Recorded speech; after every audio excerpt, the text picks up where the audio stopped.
Сегодня очень важное событие для Латвии. Выбирают президента нашей страны. Возможно, имя, правда, его еще не назовут сегодня, но так или иначе мы следим за этим событием. Что же происходит в парламенте? Ну а у нас в гостях министр культуры Даце Мелбарде. Здравствуйте, доброе утро. Спасибо, что этим утром с нами. Сегодня выбирают президента, но грядет очень важное для государства событие, столетний юбилей. Как вам кажется, каким качеством должен обладать президент, который будет представлять страну в столетний юбилей, поздравлять страну? Jā, prezidents, kuru mēs ievēlēsim, vedīs, ja tā varētu teikt, mūs uz Latvijas Republikas 100 gadi. Un kā Latvijas Republikas 100 gadu svinību rīcības komitejas vadītāja, es ļoti gribētu redzēt prezidentu, kas uzņemas rūpes par šo svinību, arī tādu rīkošanu. Ir arī tāds, varētu teikt, šo svinību ideoloģiskais tēvs, ja šajā brīdī mēs varam runāt par tēvu. Un kas būtu ļoti svarīgi, 100 gadi tas ir laiks, kad mēs atskatāmies un izrunājam, kas ir bijuši mūsu sasniegumi, mūsu stiprās puses, varbūt arī trūkumi un kādu Latviju mēs veidosim nākošos 100 gadus, jo faktiski mēs šos 100 gadu redzam arī kā sarunu, kādu valsti mēs kopā veidojam 21. gadsimtā. Un šeit es tiešām redzu lielu prezidentu lomu, faktiski būt kā šo sarunu moderatoram, arī tādu galveno vērtību nesējam uzstādītājam šajā valstī un spējīgam šajā te dialogā par to, kādu Latviju mēs veidojam, iesaistīt visas sabiedrības.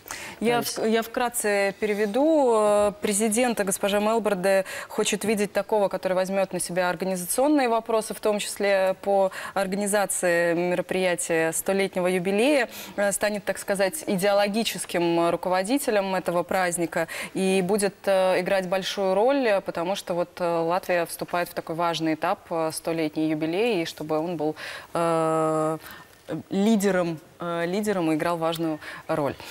Что это будет за торжества? Я знаю, что вы руководили мероприятиями подготовки к столетнему юбилею нашей страны.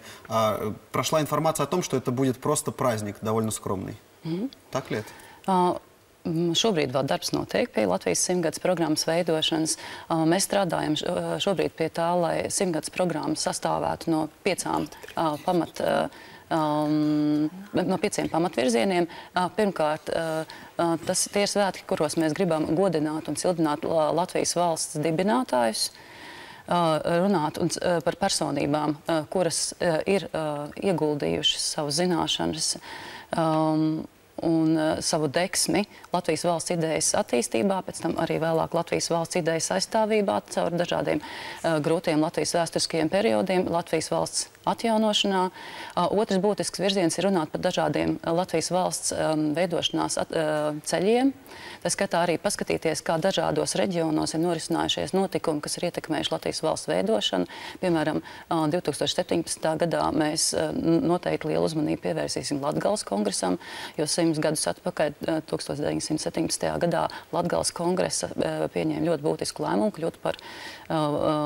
kļūt par Latvijas teritorijas sastāvdaļu. Tāpatās arī nozīmīgi notikumi 1917. gadā norisinājās Valkā, kur faktiski ļoti daudz pamata tika ielikti, lai pēc tam 18. gada 18. novembrī varētu proklamēt valsts. Tā kā mums ir ļoti svarīgi arī parādīt, kādu lomu spēlējuši dažādas pilsētas, novada reģioni. Un trešais būtiskais virziens ir Latvijas sakārtošana, jo tad, kad mēs arī gaidām kādu cilvēku dzimšanas dienu, tad mēs rotājamies, mēs sakārtojam savu māju, sakārtojam savu pagalmu, paši sapucējamies, un tāpēc ir ļoti svarīgi, lai mēs arī strādātu līdz 100 gadēju uz to, ka mēs sakārtojam savu valsti. Un te var katrs savu ieguldījumu iedot. Un tad, protams, paši svētki ir ļoti svarīgi, kā mēs šo svētku svinēsim. Un visbeidzot, 5. virziens, kurā mēs strādājam arī simboliski saistīt ar svētku rituālu. Mēs satiekamies ar saviem kaimiņiem, draugiem. Šajā gadījumā mēs domājam tās valstis, kas mums ir kaimiņos, valstis, kurām arī bija iespēja pēc Pirmā pasaules kara дибинат savu неоткрīgo valsti. Работа над организацией продолжается. 5 направлений будет, в 5 направлениях будет праздноваться столетний юбилей. Будем вспоминать и чествовать тех, кто создавал латвийское государство. Также, в частности, будет идти речь о том, какую роль играют латвийские города, ну и, собственно, сам праздник непосредственно.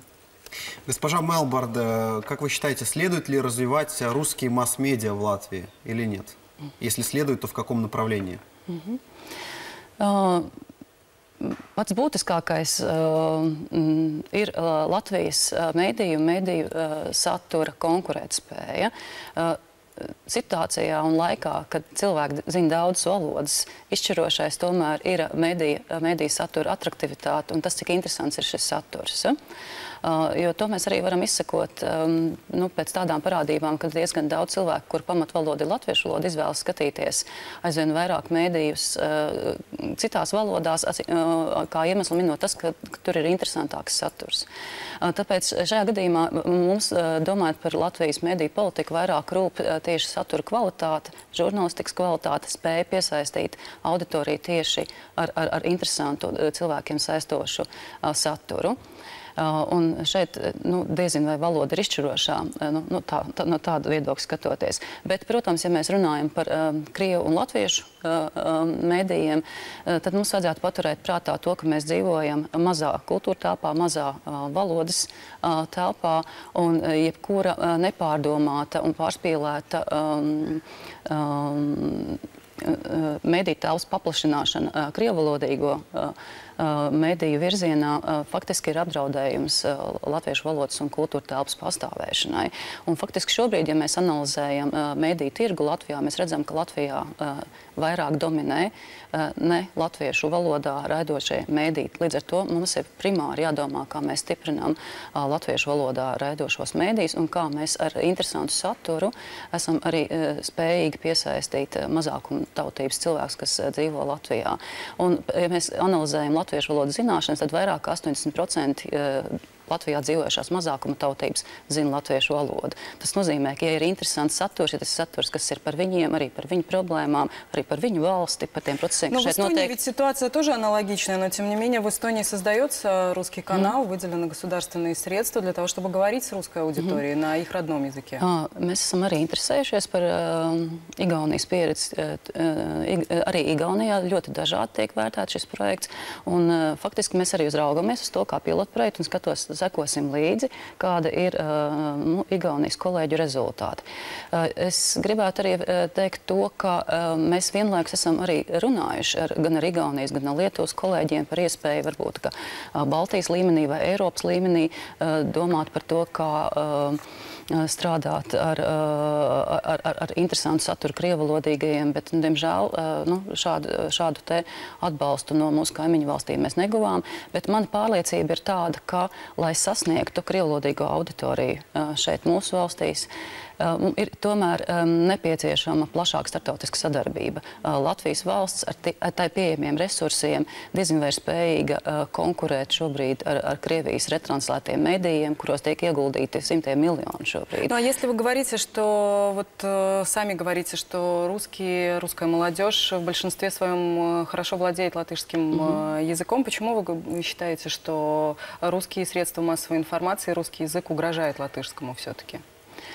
Iet runa par to, kā sabalansēs mūsu informācijas telpa. Un, ja mēs redzam šobrīd to, ka mūsu informācijas telpā aizvien mazāk paliek informācija, ja aizvien mazāk mūsu sabiedrība patērē informāciju latviešu valodā, tad mums primāri ir jādomā, kā mēs stiprinām mediju saturu latviešu valodā, kā mēs vairojam mūsu informācijas telpā tieši daudzveidīgu informāciju latviešu valodā.